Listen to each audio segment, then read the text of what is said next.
Well, hi guys. Today we're going to talk about the ocean tides. What causes the tides?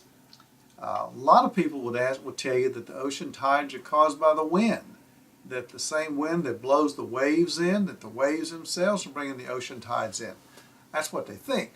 But and it's easy to understand this because when you go to the beach, you're out there and you're playing in the water and you're playing in the waves and the water comes pushing in and the waves roll in. And it just seems like as these waves roll in, then the tides are coming in. So it's a very easy thing to misunderstand there. But the truth is, the tides are actually caused by the moon. Okay? They're caused by the moon. This is my model of the moon. I know it looks like the sun, but today pretend it's the moon. Okay? So as the Earth rotates on its axis, the moon's gravity tugs upward on the ocean. And so the part of the water, the part of the ocean that's right there underneath the moon is kind of pulled up towards it. So it's the moon's gravity that causes these ocean tides. Now, we know the Earth rotates on its axis every 24 hours, and so the moon is like this giant magnet up here, and as the Earth rotates on its axis, a different part of the ocean is right there lined up in front of the moon. So the moon's gravity is steadily pulling on water, but what happens is the part of the Earth that's underneath that gravity is always changing. And as we know, it takes the Earth 24 hours to rotate. And so one rotation of the axis of the Earth for 24 hours, we would have four tides. We'd have two high tides and two low tides. So we have a high tide where the water is lined up direct where a part of the Earth. Let's take Savannah, our own Tybee Beach. Tybee is lined up directly in line with the moon part of the time. That gives us our high tide. Okay? Now, as we know, the Earth is rotating, so Tybee is going to move slowly farther and farther away from the moon, and another part of the Earth is slowly coming up. So as Tybee moves away from the moon, the tide starts getting less and less gravity. There's less pull on the water, so the water level starts dropping down lower and lower and lower. So it takes 6 hours and about 12 minutes for Tybee to get to be at a right angle. Right angles sounds like geometry. Well, math and science, you can't keep them apart. They work together hand in hand.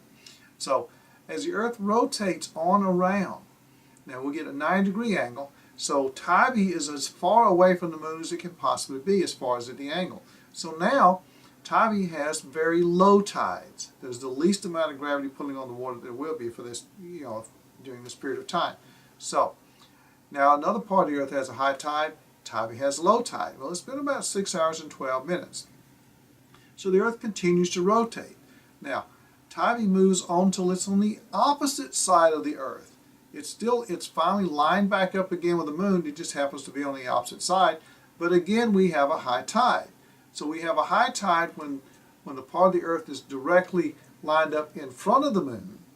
And then we have another high tide, a second high tide, about 12 hours and 25 minutes later when it's on the opposite side of the Earth, but it's still lined up with the moon. And the moon's gravity is again responsible for having these tides. So if you keep that in mind, we have two high tides, one when your part of the Earth is lined up directly in front of the moon, and when your part of the Earth is on the exact opposite side of the Earth lined up with the moon. So you got to be lined up with the moon to get high tides. And you got to be perpendicular to the moon to get low tides.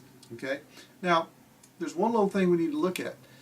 When we're talking about these tides, we know that the Earth rotates in 24 hours. So where does this 24 hours and 50-minute thing come in? Because if you're keeping track, we said we have a high tide, 6 hours and 12 minutes later we have a low tide, 6 hours and 12 more minutes later we have another high tide. So if you add all that up, it comes up to 24 hours and 48 minutes, or, so where's that extra 50 minutes coming in there? Well, the moon is not standing still. So here's the Earth, and the moon is slowly moving. It's slowly orbiting around the Earth. Now, it moves so when Tybee is circling, when we're coming around the Earth as we're rotating, instead of it taking 24 hours to catch up to where we were, it takes 24 hours and 50 minutes because the moon has been moving. Okay? So, the moon's gravity causes the tides. As the Earth spins on its axis, the gravity of the moon changes over a different part of the Earth. So the moon's gravity the Earth's location, those forces combine to cause the tides. All right, now we have four main phases of the moon that we want to talk about here, okay? Four main phases of the moon. We're going to start out, we're going to start out with a brand new moon. That comes up and we can't see it at all. It's a brand new moon. On a new moon, we have what they call a spring tide. Now, spring tide is extra high because to get a new moon, we have the sun over here, we have the moon over here, and then we have the Earth. Well, when you look up in the sky, we really can't see the moon because it came up the same time the sun did, and all we can see is a great big bright shiny sun. All right? So a new moon is invisible. We can't see it, but it's there. And it's working with the sun's gravity, and they're really tugging up on this water and making an extra high tide. Now, the second main phase of the moon that we're going to talk about is the first quarter. The first quarter. That's when you look up in the sky and you see the moon and you see half of it's lit up. Okay? It looks something kind of like this. You'll see about half of it lit up. Okay? Now, of course, I got it turned backwards, so you'll see this half the moon will be lit up and this half will be dark. Now, in this case, the sun's over here, the moon's over here, and my head is the Earth. And so you've got a right angle. There's that geometry stuff again. You've got a right angle, so the moon is tugging the water in this direction, and the sun's tugging it this way, so they're kind of pulling against each other. And that gives us a tide that's not as big. That would be a neap tide. A neap tide. Now, the moon continues in its journey until we finally get back around. And now we have a full moon. Well, the full moon, the sun's over here, the Earth's in the middle, and the moon is over here. We can see the whole surface lit up. That gives us a full moon.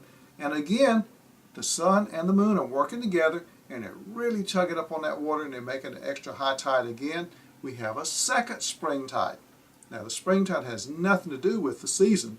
It's all about the water. Kind of think of it this way. The water springs a little bit higher. You know, if you spring up and down, you get higher. So spring tide, the tide is even higher. All right. So now, as we know, the moon continues in its journey. Let's see if I can get this done right this time. All right. So we're going to go to our last quarter. Okay. Our last quarter moon, third quarter. Again, third quarter is going to be where the moon's here, the sun's here, another right angle, 90 degrees, and we'll have a second what kind of tide? Another neap tide. Sure, we have another neap tide. So we're going to have, and as it continues its journey, if you're keeping up with me, we're going to have in a month, as it takes, you know, the Earth, as the moon orbits the Earth one complete time, in a month we're going to have two spring tides. A spring tide is going to occur when we have the new moon, and a spring tide is going to occur when we have a full moon. And then we have a neap tide, which is not as big, when we have the first quarter and the third quarter. Okay, so keep that in mind. It's not the wind, it's the Earth, the moon's gravity. Primarily, the moon's gravity is what causes the ocean tides. Okay? And also remember, spring tides, which are extra high, neap tides, which are not as high. Tides occur every 6 hours and 12 minutes. There are going to be two high tides in a 24-hour period and two low tides. And there'll always be a high tide, a low tide. A high tide, a low tide. It always works that way. Okay? So, that's all for today. Catch you later.